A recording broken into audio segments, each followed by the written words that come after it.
Hi, thanks for joining me today on Susan's Cozy Kitchen. Today's recipe is brought to you courtesy of one of my subscribers named Jennifer. And I just put out a little message on Facebook saying, I love making these, but I have no idea what to make. And Jennifer suggested making a summer soup. A lot of summer soups are cold soups, and that is just not going to work at my house. We like warm soup. So I found a recipe for a fresh tomato soup that sounded absolutely wonderful. We have another tomato soup that I make pretty frequently that we all love, and I decided to combine the soups. I found another couple of soup recipes, and I took the best parts of each, mixed and matched, and came up with a new recipe that I'm going to make today for you. It's going to have fresh tomatoes with an onion, a couple of peppers, and a clove and garlic, and we're going to roast those, and then we're going to put this soup together, and I think you are going to love it. It's going to take about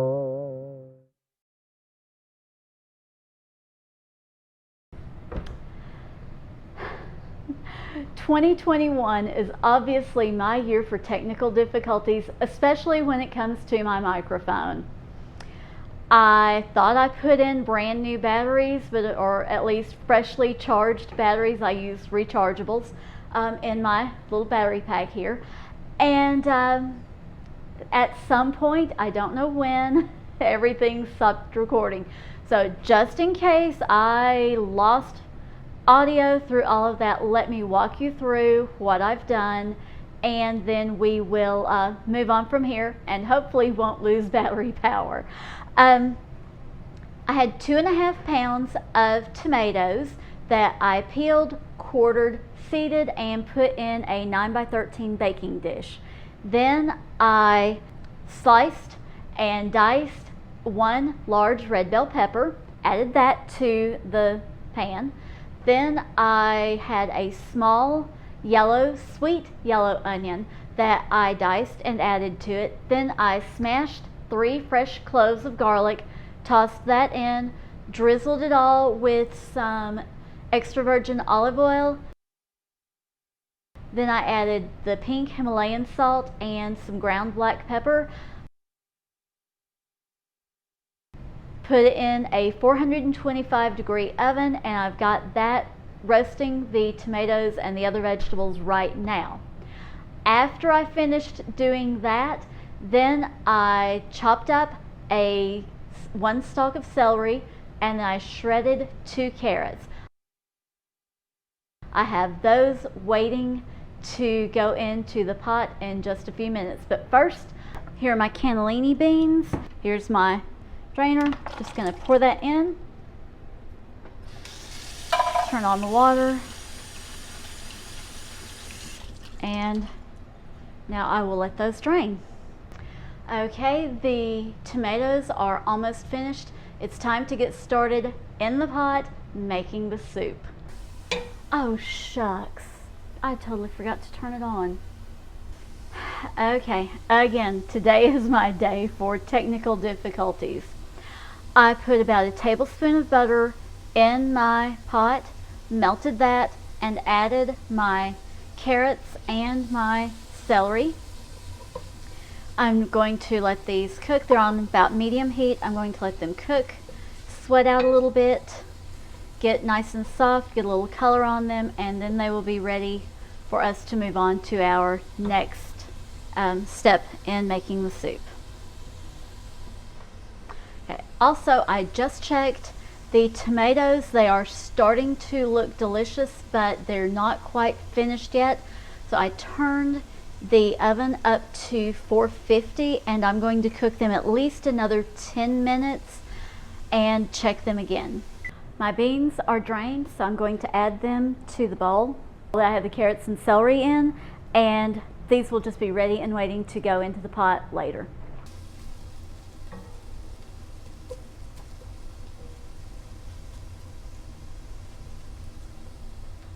Coming up after we put the tomatoes into the soup pot, I'll be adding some chicken broth. Now, at this point you have a decision to make. You can use chicken broth, or you can use a chicken bouillon cube with some water, or the better than bouillon with some water. I'm going to be using the better than bouillon, so I will just put a little spoon of that in there, and then I turned on my kettle to get my water steaming hot and ready to go in, so that it doesn't cool everything down that I then have to bring it back up to temperature to simmer it.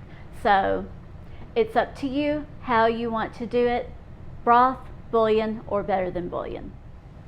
Because I had to make the tomatoes cook longer, I think I'm going to change the recipe to say 450 for 20 to 25 minutes, just so that it's not going to take you that extra bit of time that it's taking me today, because hey, I'm making it up as I go along, so you're learning from my mistake. Okay, the carrots and celery are looking good, and in just a couple of minutes we'll be adding those nice roasted tomatoes, peppers, onions, and garlic into it. There are the tomatoes. They're looking good.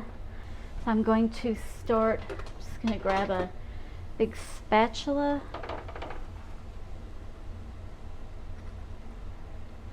I'm going to transfer them in to my soup pot.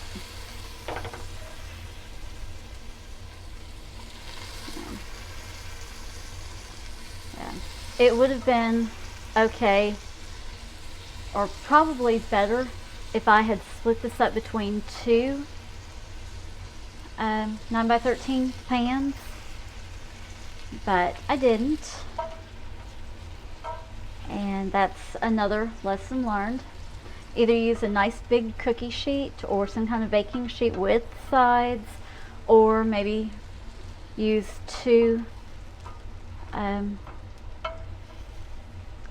larger baking dishes to roast them in, so they have a little bit more room to spread out, a little bit more space to get nice and brown and roasted.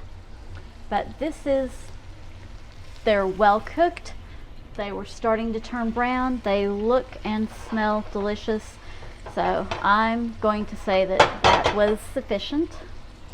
Okay, I'm just gonna pour the rest of the juice in there, what little there was. Okay, and let's stir all of this up together and let that cook for just a minute. Okay, where are those garlics? I'm hoping, alright, there's one. Let's mash that one with the spoon. Okay, I've got 3, so there was 1. Where's number 2 and 3? If I can get them smashed so that they'll release all of their yummy goodness inside, and I don't have to worry about it outside, will be great. Oh, there's the second. Let's smash him. Okay, he's nice and smashed. And there's a third one in here somewhere.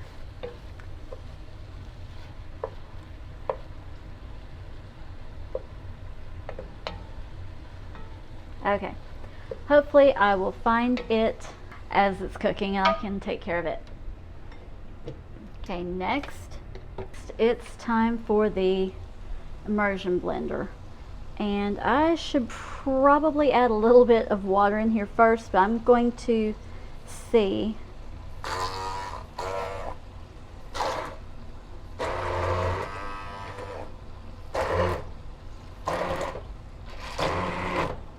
Don't know, can you see what that's doing? It's just kind of giving it a nice little puree.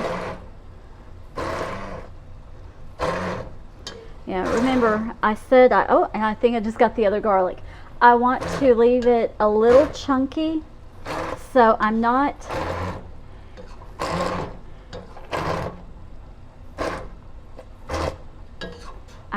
doing too much, just a little. Okay, look, that's a great consistency. You still have chunks. There's still bits and pieces there that you can actually chew while you're eating it. Okay, and now let's start with just a nice little spoon of the Better Than bouillon. Drop that in there. I'm going to rinse the spoon in my hot water, so the water's not going to look exactly clear when I pour it in, but that's because I rinsed my spoon in it. And let's add, that was a cup. And how much water or broth that you add depends on, you know, how thin you want it, how much juices your tomatoes gave up when they roasted. Because I'm going to let this simmer for a while, I'm going to go ahead and add the other cup. There we are. And I believe I had enough in Better Than bouillon of the chicken flavor to be sufficient. I don't think I need to add any more of that, because I did a fairly nice spoonful of it. I have some tomato paste. I'm going to add a little tomato paste in here just to help darken the color and to give it a little bit richer flavor. So that was maybe a tablespoon of tomato paste that I added, and you see how it's just making it a nice darker red. If my tomatoes had been a little bit riper, I wouldn't have needed to do that, but they were not as ripe as I thought they were going to be. If you have your own tomatoes, absolutely, those are the ones you want to use first. Second option, farmer's market. Third option, grocery store. I like the level of chunkiness that this is, so I'm going to leave it the way it is. I'm not going to use the immersion blender anymore. And now it's time to add the white beans. And then I'm going to add about a half teaspoon of rosemary. This is dried rosemary. I poured it into my palm, and now I'm going to use my fingers and crunch this stuff up. And that helps to release the oils and the fragrance and the flavor in your dried rosemary. So whenever you cook with dried rosemary, always give it a little crush before you add it into whatever you're making. So there's the rosemary, and stir that in. Okay, now I've got all the stuff in there. I raised the heat. I'm going to let it start getting a little bit bubbly, and then once it starts bubbling, I'll lower the heat, turn on my timer for 15 minutes. I'll stir it every now and then, but I'll be spending a lot of time straightening up the kitchen while this is cooking. And this is starting to simmer. All right, let's put the lid on and let that cook.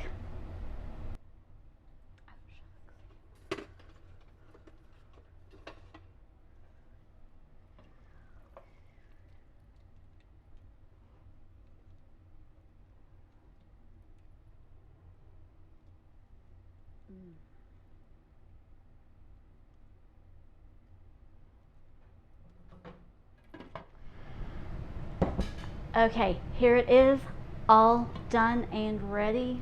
Let me just show you this in here. Look how delicious that looks. If you wanted to have a nice smooth soup before you serve it, right now after letting it simmer is the time to puree it and get it all nice and smooth. Otherwise, you're going to have a nice chunky soup like my family and I enjoy. Now I'm going to put it in a glass bowl, clear bowl, so that you can see all the chunks and just all that wonderful, yummy, roasted, soupy goodness. Check that out. You can see everything. You can see the tomatoes, the red pepper, obviously the onion and the beans in there. I didn't add a lot of seasoning into it as I was cooking it because, you know, it's easy to add a little extra salt or a little extra pepper at the end if it needs it, but if you add too much, there's no way to get rid of it. So let's taste it for seasoning.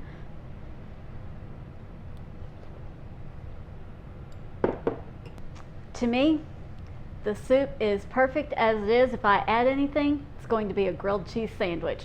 Thanks for joining me today on Susan's Cozy Kitchen. As always, the full recipe is in the description box below, along with any tips and tricks that I have for you in making this soup.